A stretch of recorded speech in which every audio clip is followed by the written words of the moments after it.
দিনের অনুষ্ঠান 31st night পালন করার জন্য ব্যস্ত হয়ে যান। অথচ আল্লাহ নবী বলেছেন প্রত্যেকটা রাত মুসলমানের জন্য উৎসবের রাত, শেষ রাত। আল্লাহ রাব্বুল আলামিন শেষ আসমানে আসেন, বান্দা বান্দীদেরকে রাব্বুল আলামিন ডাকতে থাকেন, আলা মিন মুস্তাগফিরিন ফাগফির লাহু।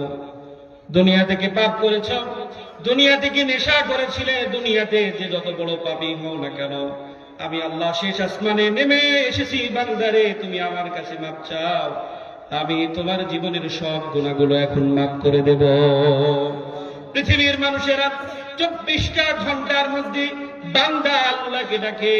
রাত্রের শেষ সময়টা যখন তোমরা উৎসবে মেতে ওঠো যুবক, আল্লাহ রাব্বুল আলামিন তখন নিজে বান্দাকে ডাকে, ডাক দিয়ে বলে কার রিজিকের প্রয়োজন, চাকরি লাগবে কার, কার অসুস্থতা আছে, কে চাও দুনিয়াতে সফলতা পেতে, আমি আল্লাহ এসেছি, আমার কাছে চাও, যা চাইবা আমি সব তোমাদেরকে দান করে দেব।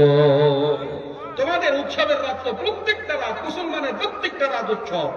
সুতরাং একদিন 31st নাইট পালন করার সাথে মুসলমানদের কোন সম্পর্ক হতে পারে?